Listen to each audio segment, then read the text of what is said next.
umalingaw-ngaw sa loob ng kamara na talagang nagpatigil sa lahat at nag-iwan ng malaking palaisipan sa publiko.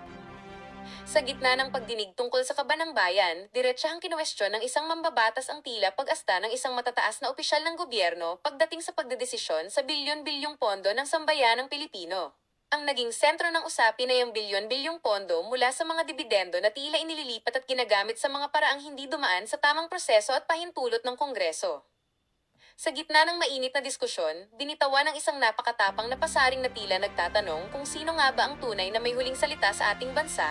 Bakit tila ang isang kalihim ay nagdedesisyon na para bang siya na ang may hawak ng pinakamataas na kapangyarihan sa Kaba ng Bayan? Kitang-kita sa video ang tensyon dahil ipinapaalala ng mambabatas na sa ilalim ng ating saligang batas, may tamang proseso ang paggastos at paglipat ng pondo na dapat sinusunod.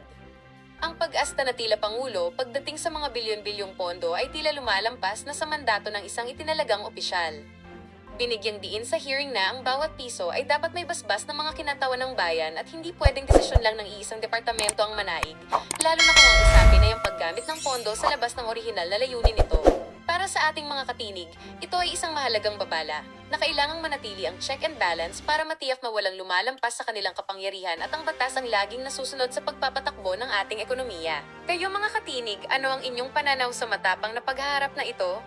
Sangayon ba kayo na dapat ay maging mas mahigpit ang Kongreso sa pagbabantay sa mga opisyal na tila gumagawa ng sariling pulisya sa pera ng bayan? O naniniwala kayo na bahagi lamang ito ng trabaho ng ehekutibo? Mahalaga na tayo ay manatiling mapanuri dahil ang bawat bilyon na pinag-uusapan ay pera ng bawat Pilipino. I-comment ang inyong mga saloobin sa ibaba at huwag kalimutang i-share ang videong ito para makarating sa lahat ang katotohanan tungkol sa kung paano binabantayan ang ating Kaba ng Bayan. Siguraduhin nakasubscribe kayo rito sa Tinig ng Bayan para sa mga pagsusuring tapat, matapang at laging nakabase sa katotohanan. Muli, ito ang Tinig ng Bayan, ang inyong boses at inyong paninindigan. Alam niyo po sa akin, si Executive Secretary Ralph Recto ang humaharang sa pagbaba ng value-added tax. Ang gusto kong igit dito, yung separation of powers. Kasi ang Kongreso ay hindi naman dapat sunod-sunuran lamang sa ehekutibo. Kung gusto nating ipasa ang pagbaba ng VAT, hindi natin kailangan sundan ang rekomendasyon ng position paper ng Department of Finance na pinirmahan ni then Secretary Ralph Recto. Tama po, Mr. Chair. Hindi natin kailangan sundan ang DOF. Sinusuportahan ko ang panawagan ng ating mga resource persons na pababain ang buwis sa langis. Ngunit 1.5 buwan na tayong nagdidiskusyon dito at kung hindi tayo mag-schedule ng botohan para pababain ang value-added tax sa aking pananaw, nag-aaksaya lang tayo ng oras dito. Kaya ayaw ko nang pahabain pa ang diskusyon. Nais ko pong talakayin na ang ating susunod na aksyon. Kung maaari ko pong tanungin ang ating butihing chairman ng Ways and Means Committee, kailan po natin pwedeng ischedule ang botohan para pababain ang value-added tax? Pag-uusapan natin yan kasi ako gusto ko na rin eh. So pag-uusapan natin sa Committee on Rules and then tatapusin natin yung complete staff work. Tapos as soon as that is done, mapag-uusapan natin kaagad. Opo, nahihiya po ako kasi sa mahigit 5 cabinet members na nandito at sa daming mga undersecretary at presidents ng mga associations. Siguro, hindi naman natin kailangan talakayin pa na kailangan natin pababain ang buwis. Lahat naman sang-ayon dito. Pati dito sa Kongreso, Mr. Chair, nag-survey ako. Wala pa akong nahanap isang kongresista na umamin sa akin na tutol sila sa pagbaba ng VAT. Tinanong ko si Manong Rufus. In favor. Si Congressman Yap. In favor. Huwag mo na isa-isain, sayang oras mo. Si Congressman Tino. In favor. Nag-roll call voting na tayo dito, Chair. Maraming mapagkunwari dyan, ha? Wawarningan lang kita, ha? Kaya importante, Mr. Chair, roll call yung botohan natin. Hindi yung pasikreto. Tama. At dapat malaman din ng taong bayan ano ang posisyon ng Kongreso. Kasi sinisisi tayo, Mr. Chair, eh. Pero sa pagkakaalam ko, hindi sa Kongreso ang humaharang sa pagbaba ng VAT. Hindi ba, Mr. Chair? Hindi ang Kongreso ang humaharang. Kaya huwag nyo kaming sisihin. Gusto naman Congressman pababain ang VAT. Si Chairman Kimbo, napakabuting tao ito. At hindi ito nagsisinungaling. Teka. Pag mga ganyan, usually yan yung bago katayin, eh. Para pinapalambot mo. Para mo ako nilalagyan ng butter. Mr. Chair, kung maaari ko pong tanungin kayo, nag-usap tayo nung isang araw. Tinanong ko po si Mr. Chair, pwede na ba natin pagbotohan ang suspension ng VAT sa langis? Kahit hindi muna sa lahat ng bilihin, sa langis po muna. Ang sabi ninyo, Mr. Chair, may kumokontra sa kabinete. Sinabi ko ba yun? Mr. Chair, kung Lunes ngayon, ano? Bawal, hindi niyo po bawal ang tatanggihan, pagsisinungaling, ha? papangalanan ko na lang po. Sinabi niyo po sa akin, ayaw kasi ng aking kababayang Batanggenyo pababain ang value-added tax sa mga bilihin o sa petroleum products. Pinangalan niyo po sa akin, si Executive Secretary Ralph Recto ang humaharang sa pagbaba ng value-added tax. Hindi ko maalala yan. Ang dami natin pinag-usapan. Napag-usapan ba natin yan?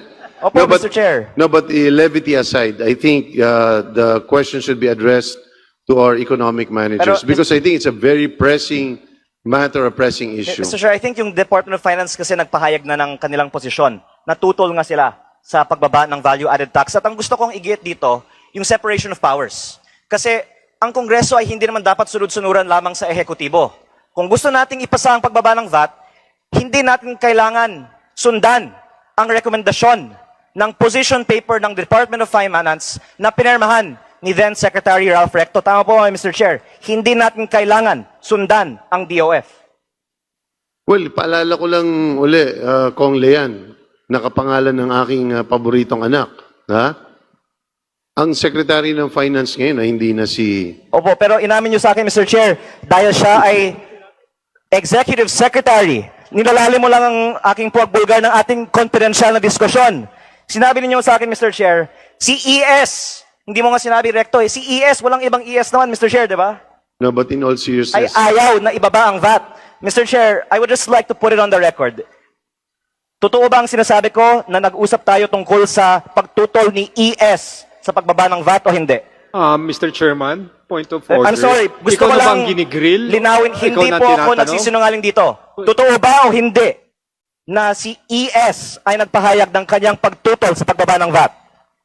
Sa pagkakaalam ko, malinaw na malinaw dito, Kong Lean, na marami sa mga cabinet members natin, hindi lang siya, all our economic managers have put their position na tutol sila sa pagbaba ng VAT. Sabi ni Secretary Balisacan last week, pabor siya. Kaya wag natin ilaglag si Secretary Balisacan. Hindi niya sinabi yun. Ang sinabi Mas niya progresibong is, buwis dapat.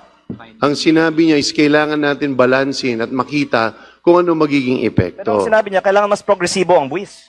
And I'm sorry that I'm discussing the approval of a measure in front of our resource persons, pero in all honesty, I find it a waste of our time to keep on listening to people recommending that we suspend taxes. Congress passed a law to suspend the excise tax on petroleum products almost a month ago. And today, we have not yet seen a suspension on diesel. Siguro ang susunod na panukalang batas, Mr. Chair, hindi na authorizing the President to exercise a suspension of the tax. Siguro, Mr. Chair, dapat ang Kongreso na ang magdesisyon sa pagbaba ng VAT. At bago ako magtapos, gusto ko lang pong linawin for the record, Mr. Chair. Isatabi na natin yung posisyon ng ibang mga miyembro ng kabinete. Totoo ba o hindi na minsan nagpahayag si Secretary Ralph Recto ng kanyang pagtutol sa pagbaba ng VAT? Totoo pa ba o hindi? Alam ko on paper, malinaw sa DOF ang kanilang hesitation or at least pagtutol sa reduction ng VAT. At ang aking panawagan na lang po ay simple. Ang Kongreso ay hiwalay sa ehekutibo. Tayo ay narito bilang mga halal na opisyal, hindi po bilang mga appointees. Kung gusto ng mga miyembro ng Kongreso pababain ang VAT, nananawagan ako sa Kongreso, botohan na natin ang pagbaba ng VAT kahit na ayaw ito ng Executive Secretary o kahit sinong miyembro ng kabinete. Maraming salamat po, Mr. Chair. Maraming salamat, Kong Lean. Alam mo, tuwing tinatawag kita, hindi ako nagsisisi. Sana pag maglabas ka ng material dyan. Sige. Anyway, but Nagmamadali thank pa you, ako, Mr. Chair, Lean. kasi kailangan kong puntahan ang aking mga kababayang Batanggenyo na nagrally sa labas ng batasan kanina para pababain ang VAT. Kaya alis na po ako. Nakita ko nga, libo-libo ang nagpunta kaninang umaga. Opo. Sige. Ang mga Batanggenyo po ay gusto bumawi. Gusto natin, ang mga Batanggenyo naman ang magpababa ng value-added tax. Diyan nagtatapos ang usapan natin ngayon. Kung Kung may gusto kang idagdag o reaksyon, i-comment mo lang sa baba.